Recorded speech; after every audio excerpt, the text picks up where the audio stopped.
Boa noite, meu nome é Rosa Maria, eu sou trabalhadora da Casa Espírita Fraternal Teresa d'Ávila, no bairro da Tijuca, na cidade do Rio de Janeiro, e estou aqui para nós realizarmos o pequeno estudo do Evangelho do Mestre Jesus. E antes das reflexões, façamos a nossa prece inicial.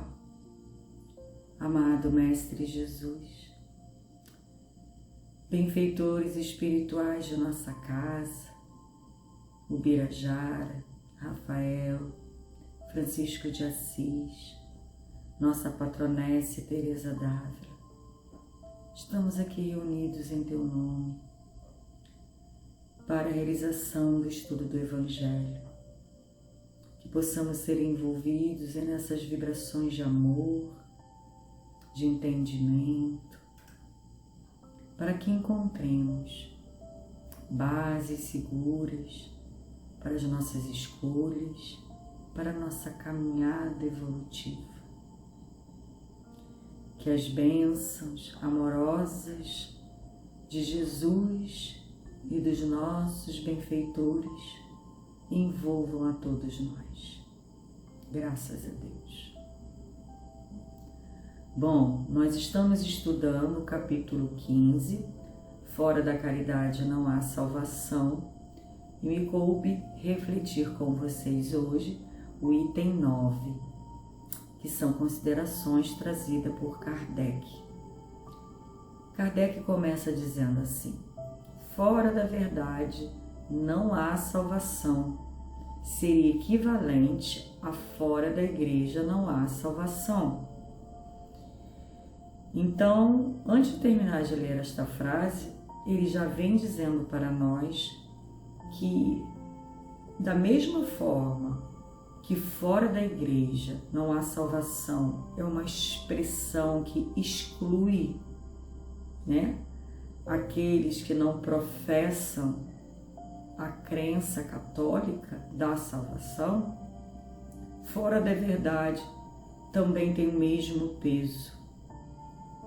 E nós temos que prestar muita atenção nas expressões que utilizamos, porque ele diz, que essa expressão fora da verdade não há salvação também seria exclusivista, visto que não existe uma única seita que não pretenda possuir o privilégio da verdade. E quando nós pensamos em nós, humanidade terrestre, nós constataremos que muitos de nós, filiados à crença que acreditamos, que vem contra os nossos anseios, muitas das vezes acreditamos que essa crença ela é dona da verdade absoluta, é exclusiva em compreender, em nos fornecer toda a verdade que precisamos para ser salvos. E isso é uma postura humana, preconceituosa, acreditando que só a nossa crença tem essa possibilidade. E aí Kardec, em relação a essa verdade que muitos de nós achamos que encontramos na crença que professamos, traz um questionamento.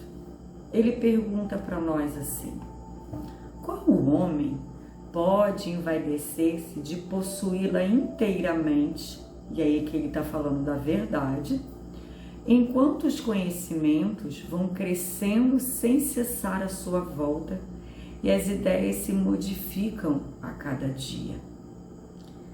Então, podemos dizer que temos toda a verdade revelada, a verdade absoluta, e está inserida completamente numa crença? E ele diz, os conhecimentos, eles vão se ampliando, eles vão se modificando de acordo com o passar dos tempos. E a gente pode até mesmo fazer aqui como exemplo as parábolas de Jesus. As parábolas contadas por Jesus à época quando esteve entre nós, que são atemporais, mas a forma como compreendemos a época, as reflexões que fizemos à época, não são tão amplas como hoje, quando o nosso desenvolvimento intelectual e até a nossa moralidade evoluiu. Temos hoje ciências como a ciência da psicologia, né? A transpessoal, que nos amplia essa reflexão acerca das parábolas que foram contadas. Então, os conhecimentos, eles se ampliam de acordo com o nosso desenvolvimento, tanto intelectual quanto moral. E a ciência, né, os homens da ciência, os homens que se debruçam em pesquisas, explorando conhecimentos, buscando se aprimorar, eles também vão desconstruindo muitos conceitos que à época poderiam e eram conceitos considerados corretos, mas que mergulhando e estudando nós vamos percebendo que não eram tão corretos e que já existem outras possibilidades para explicar e mesmo até trazendo novos conceitos. A gente pode até trazer também, por exemplo, o grande vilão do colesterol alguns anos atrás, que era o ovo, né? As pessoas que se encontravam com colesterol alto, elas eram recomendadas a não comer exageradamente o ovo, evitar o ovo na sua dieta. E hoje a gente já sabe, através da ciência, né, das pesquisas, que o ovo não é o vilão do colesterol. Então, as verdades, elas são realmente construídas paulatinamente, de acordo com o nosso amadurecimento. E Kardec esclarece o seguinte, que a verdade absoluta, ela só é partilhada pelos espíritos de ordem mais elevada. Então, essa verdade absoluta que muitos de nós equivocadamente acreditam que estejam na crença que professamos, ela só é partilhada e ela só é apreendida pelos espíritos superiores. E ele continua dizendo, e a humanidade terrestre não poderia ter a pretensão de possuí-la. Por quê, gente? Porque nós não temos ainda condições, nem intelectuais e nem morais, para compreender, para aprender e para vivenciá-la. E ele diz, não nos é permitido saber tudo. Nós, né, só podemos aspirar uma verdade relativa, uma verdade proporcional ao nosso adiantamento, útil ao nosso desenvolvimento, à nossa evolução como espíritos imortais.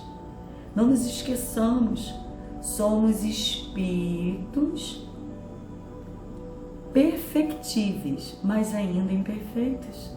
Habitamos um mundo de provas e expiações. Não temos ainda desenvolvimento intelectual suficiente nem envergadura moral para aprendermos essa verdade absoluta. Façamos uma analogia com a criança.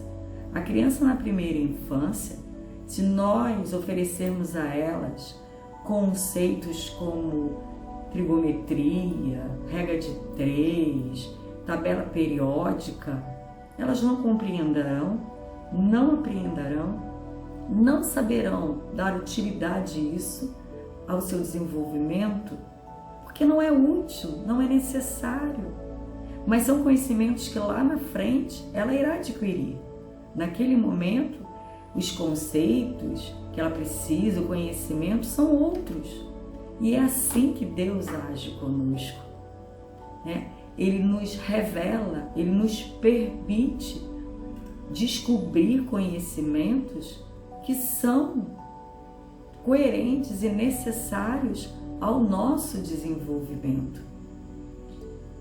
E aí o Evangelho fala da questão da felicidade. A criança, sem esses conceitos da matemática que eu falei antes, ela deixa de viver uma felicidade relativa? Não.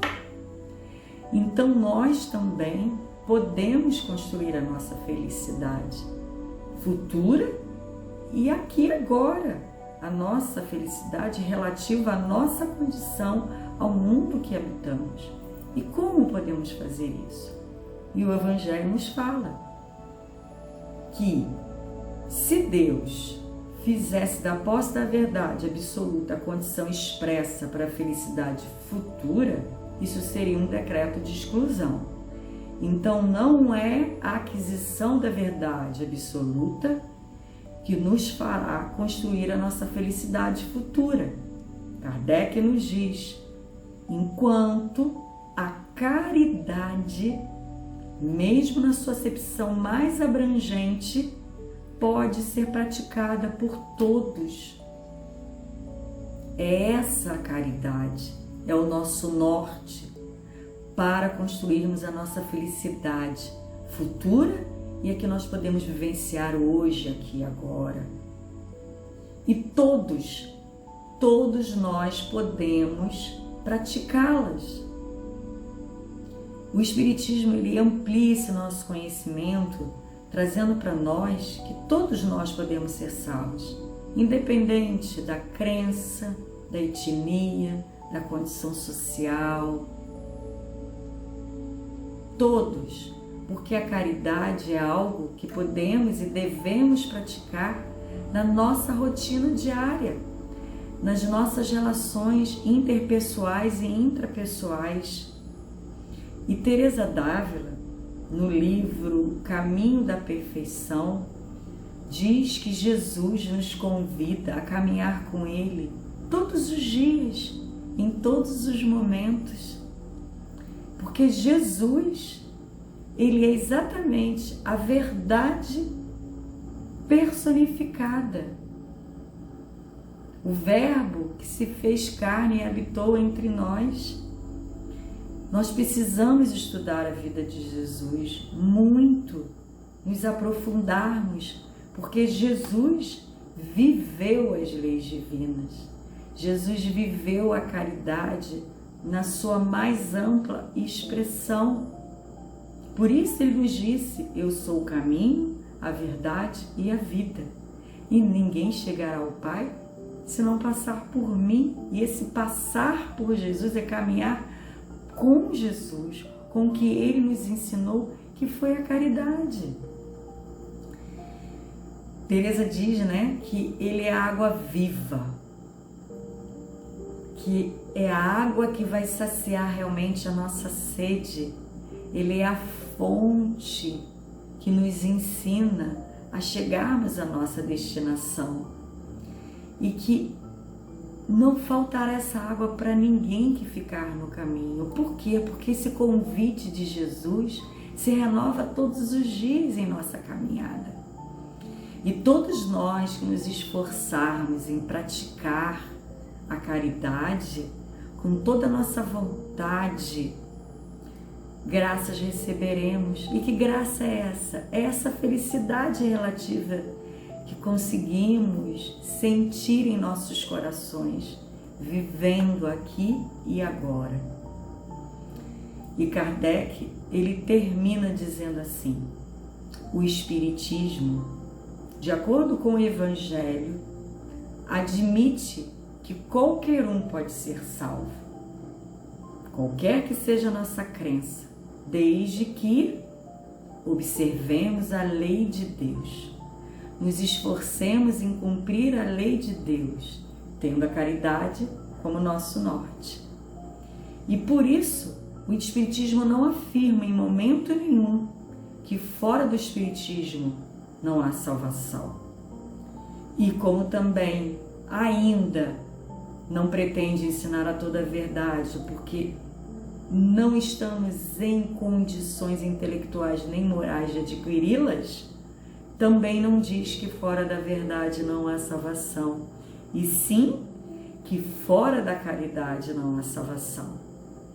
E diz que essas expressões da fora da igreja não há salvação, fora da verdade não há salvação, podem dividir no lugar de unir, perpetuando esse antagonismo, onde nós equivocadamente acreditamos que crença Y ou crença X é a porta da nossa salvação.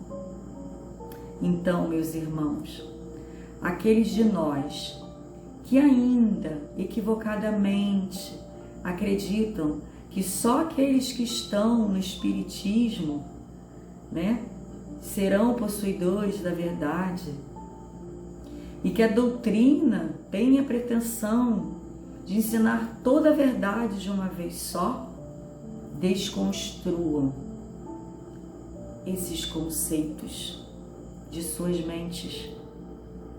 Porque, na verdade, essas expressões só dividem, só excluem e ainda nos demonstram o quanto de preconceito que ainda temos em nossas mentes e corações.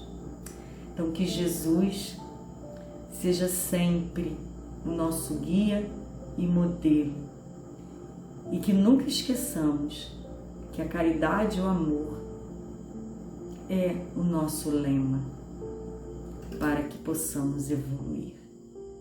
Façamos então a nossa prece de encerramento. Amado Mestre Jesus, obrigada por esta oportunidade, por essas reflexões tão importantes para a nossa caminhada. Que possamos levar esses conceitos e ensinamentos para a nossa rotina, para as nossas relações, na certeza de que Tu estás sempre ao nosso lado, que Tu és o nosso irmão maior, aquele que precisamos olhar e nos inspirar. Que Deus nos abençoe infinitamente e que possamos cada vez mais nos esforçarmos em oferecer o nosso melhor. Graças a Deus, que assim seja. Um beijo carinhoso em todos os corações.